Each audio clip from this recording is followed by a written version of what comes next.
everybody, I'm Kimberly Turner from cookingwithkimberly.com, and today I'm going to show you an extra scary, spooky recipe for how to bake Haskapa witchy fingers. Now, witchy fingers like a witch, right? So we're using this fantastic jam today, and it's going to make it look like blood, okay? This is Haskapa jam, and it's got beautiful chunks of Haskap berries. If you've never seen it, I have another container. If you've never seen Haskap berries, they look like a blueberry, but they're elongated, a little bit more oval and a little regular shape in. The inside is a beautiful crimson flesh, and it's the perfect color for blood. It's so scary and spooky. So this is what we're going to use after to make it so scary. And right now we're going to get the cookie together. Now we're using a sugar-based cookie that is quite firm so that it doesn't ooze everywhere, okay? So we're going to start with 3/4 cup of butter in our mixer. I'm using the paddle attachment today. And you want this to be room temperature butter at least, because we need to cream this up, okay? So in it goes. Be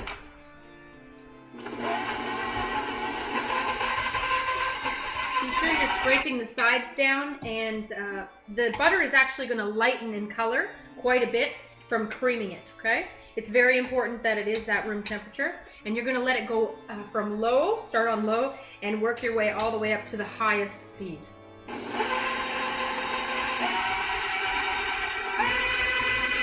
To that, we're going to add our sugars. I'm using 1 cup of brown sugar and 1 cup of white sugar, and we're going to cream that all together. Now, it may seem like it's quite a not a wet mixture, and that's the whole point, because we do not want to have a problem with these guys just oozing everywhere. We want them to hold their shape once we mold them.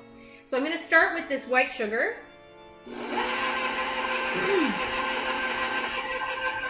And just sort of get that stirred in, and then I'm going to add the brown.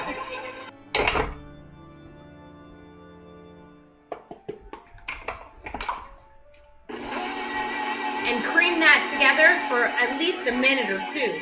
You want it to be nice and very well combined. I'm going to add a dash of salt. So sprinkle the beaters and around the sides of the bowl to make sure that everything's evenly combined. I have a lovely mixture here. You're going to see it's actually sticking together nicely. So we're actually going to add eggs now. I'm going to crack one at a time into a separate bowl to make sure that there's no eggshells. And I'm going to add one at a time to my mixer. So we're going to mix the first one in to get it stirred in. So once that is mixed in, and you see it's combined, we're going to add the other egg, and then we're going to beat it until it's nice, light, and fluffy. Scrape down the sides of the bowl again. You're going to see that this is much lighter in color, and it is quite fluffy. I'm going to let it go for just a little while longer to make sure everything's nice and combined before I add anything else. It smells delicious. I just love the smell of the butter and the sugar together.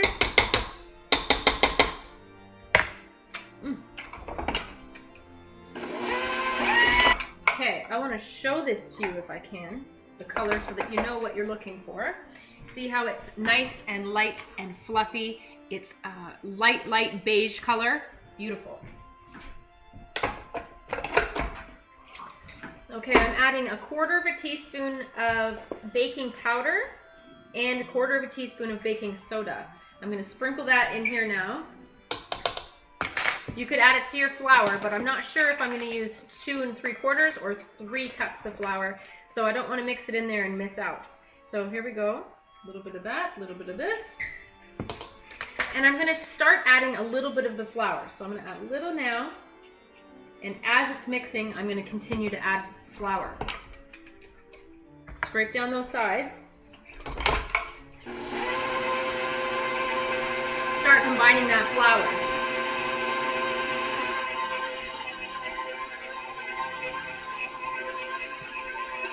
I've added about half the flour, and now I'm going to add just a little bit of vanilla, maybe 1/4 teaspoon of vanilla extract. And I'm going to add green food coloring because witches' fingers have to be green. It's just the way it is. So add as much as you need to really change this dough into the color that you want it to be. The more flour you add, the more pale it's going to get, as well as when it's baking, it's going to fade slightly. So slightly overdo it, you know. It depends on the kind of food coloring you're using. If you're using a cream base or a gel base, those are usually much more concentrated. If you're using these little inexpensive watery ones, you might need to use a little bit more. So just to your own eye and what you desire for your witch's fingers. I want to get that combined now.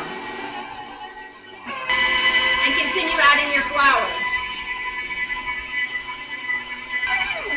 Okay, I'm going to scrape down the sides of the bowl again. You want to make sure that everything is green all the way through. Boys!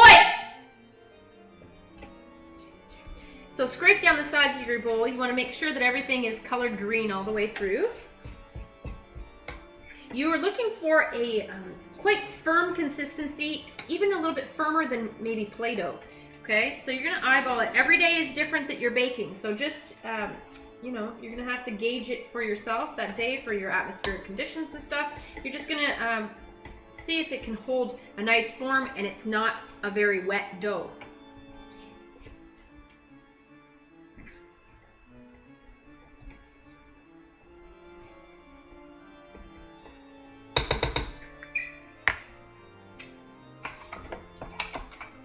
I'm going to continue adding all of my flour, all 3 cups. And I'll also be using a little bit of bench flour when we're rolling these guys out. So let's finish mixing them up.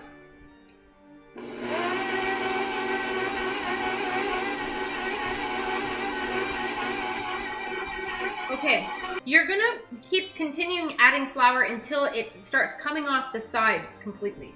So I'm going to show you what my dough looks like now. I think we're pretty good here. So this is what I'm looking at, a dough that will hold its form and is not very wet, okay?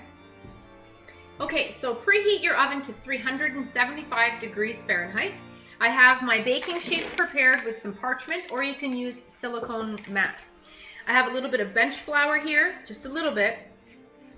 This is kind of like a plasticine feel to it. It's even less moist than Play-Doh.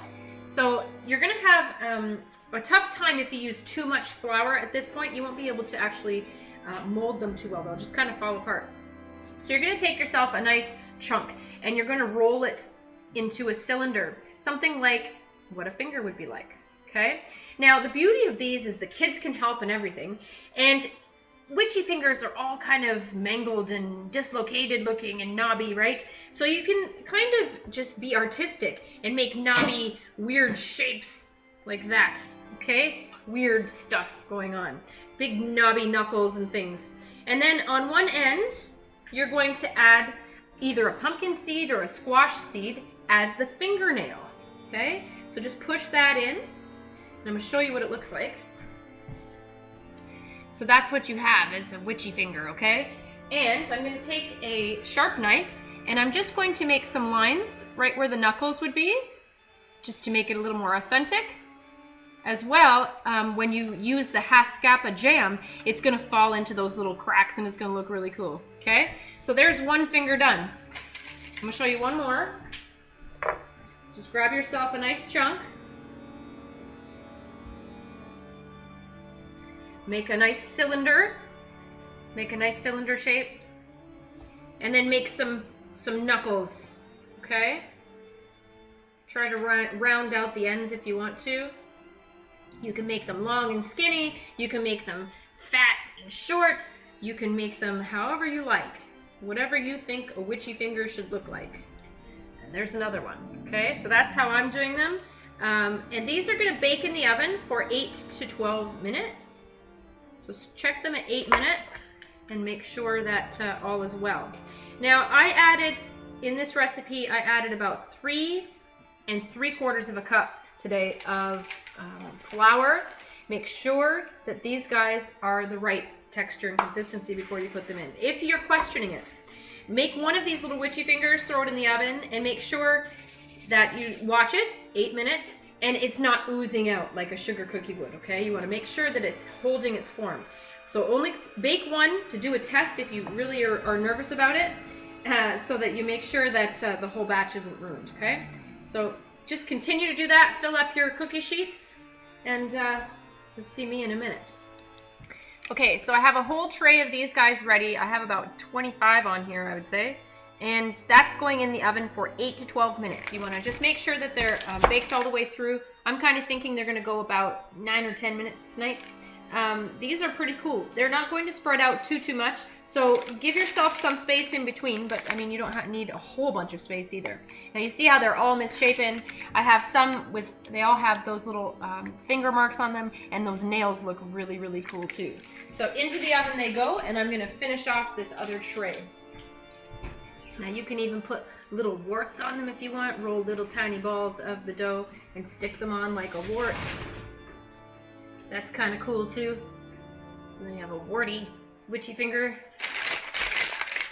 You can even do them where the one end is not rounded out and it's like it's ripped off instead of rounded. You just leave it like as you grab it off the dough. So you can have ripped off fingers and everything. The kids have fun doing these. Okay, so one tray's out, the next tray's going in. You're gonna have roughly 3 dozen cookies. And here they are. So they've expanded a tiny bit, and that's expected, but you don't want them to be like overblown, okay? You can still see the gorgeous little marks on them for the fingers. So I'm gonna transfer them from the cookie sheet. They will be ready to move in just a second. Onto a cooling rack where I can put the fake blood on. Very cool. Let them cool there. I'm putting it over top of another baking sheet because some of the jam might fall through. You just want to keep things a little bit clean. So here's what you have for your fingers. They're all cooling now.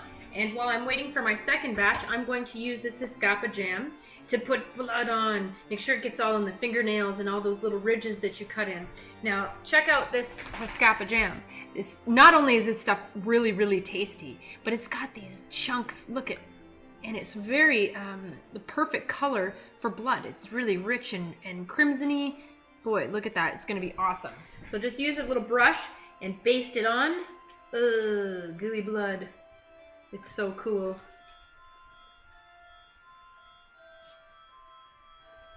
This is going to be really tasty too. Make sure you get those chunks on there. That's what you want.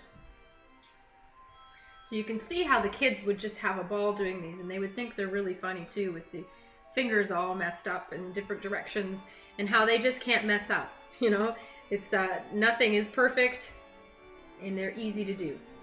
Plus, they're tasty. Not only if you're a kid, they're really tasty for adults as well.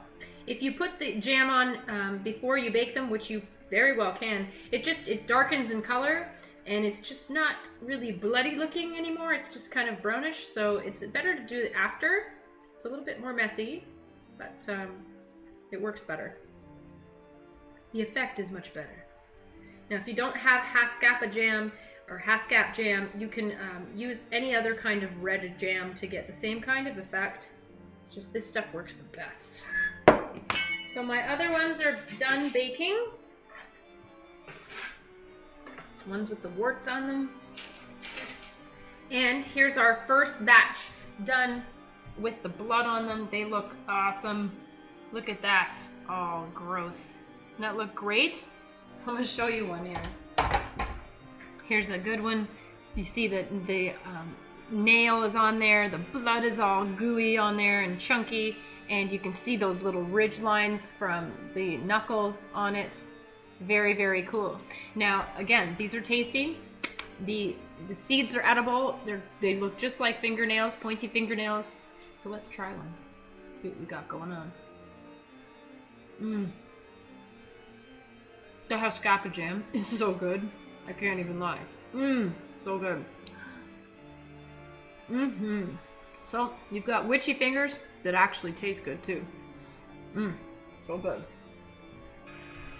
Those are so yummy. It's a nice cookie recipe. If you can get over the fact that they're green, they're really tasty. And you got your creative side going today. So let me just finish these out. So here's some more of them. Haskapa witchy fingers. You could call them monster fingers if you want. I guess lots of monsters are green too. So that's how you do it. That's how you bake Haskapa witchy fingers, perfect for Halloween, or you know, little boys, girls' birthday party that it's into monsters or something. Very cool, right? So there you go. I hope that you check out Haskapa online at haskapa.com. They don't just have jam, they've got juice and they've got chutney and relish and really tasty, tasty things. Delicious. And the dried berries too. They're a superfruit. They're really healthy for you. Really, really tasty. Goodness, so tasty. Every time I try it, I'm extra surprised at how much I really enjoy them. Love them. So they're online at haskapa.com. You'll be so happy that you checked them out. And that's it. I hope you follow me on Twitter at Cooking with Kim E with a capital E. Like the fan page at facebook.com/cookingwithkimberly. My shows are on ifood.tv/cookingwithkimberly, youtube.com/cookingwithkimberly, and you can find me syndicated on Roku. Come to my website at cookingwithkimberly.com and subscribe. Interact with us and let us know what's going down in your culinary world, all right? Be a champion in your kitchen and eat deliciously. Bye.